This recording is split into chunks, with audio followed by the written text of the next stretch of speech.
Pour en savoir plus, n'oubliez pas de vous abonner à notre chaîne et d'aimer la vidéo. Lena dit à sa grand-mère que Ganga fait quelque chose depuis le matin et n'a même pas bu d'eau. Elle demande à sa grand-mère de donner à manger à Ganga. Sudha dit qu'il sait que Ganga a faim et soif depuis la nuit mais que si ce n'est pas comme ça, cela ne servira à rien de vivre. Il se tourne vers Ganga et lui dit qu'elle peut aller manger quelque chose si elle le souhaite. Ganga dit que si elle a jeûné, elle ne peut plus rompre son jeûne. Elle montre le pain au saumon dans sa main et dit qu'ils le lui ont donné. La femme demande où elle va retourner maintenant qu'elle a passé toute la journée dans une chaleur torride. Elle demande au prêtre s'il est d'accord qu'il lui ait donné du vin et des chapatis. Il se tourne vers Sudha et lui demande de lui pardonner qu'elle est une petite fille que Dieu voit et est témoin de tout et que se passera-t-il si la mère ne nourrit pas la vache après le coucher du soleil. Ganga dit à Sudha qu'elle y parviendra peu importe la difficulté. Le soleil ne s'est pas encore couché et s'éloigne de là. Ganga se met à courir dans la rue avec le pain qu'elle tient à la main, atteint sa destination. Il regarde le pain dans une main et réfléchit à l'endroit où se trouve sa mère. Il s'effondre là où il se trouve, malheureusement, à ce moment-là, Lena arrive à Ganga. Elle lui dit de tout oublier et de rentrer chez elle et de manger maintenant.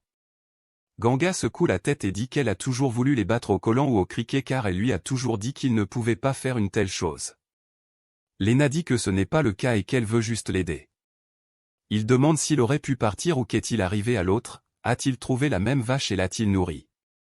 Ganga dit qu'elle veut nourrir quelque chose qui a une cloche autour du cou et s'enfuit de là. La femme appelle Didi. Il remercie Didi de lui avoir donné de l'argent. Il lui dit qu'il l'a envoyé à l'école principale et qu'il a payé ses frais de scolarité pour ce mois-ci, mettant ainsi fin aux tensions. Il leur dit qu'ils réfléchiront à ce qu'ils doivent faire le mois prochain et qu'il n'y a plus de problème pour le moment. Prabha demande s'il y a un problème, y a-t-il un problème avec Ganga? Il dit qu'il est inquiet que Ganga lui parle de Deskadashi. Il a essayé de jeûner mais il aurait pu arrêter, mais malheureusement, il n'a pas pu. Il affirme que l'épingle ne comprend rien. Ganga continue de courir. Il essaie de la trouver en regardant autour de lui, en regardant le pain dans sa main. Il dit qu'il a besoin d'être nourri avec du pain mais il ne sait pas quoi faire. Il court et continue de chercher et trouve enfin la vache. La vache mange du foin. Lorsqu'il voit la vache manger du foin, il s'éloigne. Le soleil est sur le point de se coucher. Il commence à regarder autour de lui. Il ne parvient pas à déterminer où il se trouve. La femme demande à Bu si Ganga est rentré chez lui. Bu dit qu'il n'est pas revenu. La femme dit qu'elle est une fille incroyablement têtue et refuse. Bu dit qu'elle est également très inquiète et ne sait pas où elle se trouve ni quoi faire.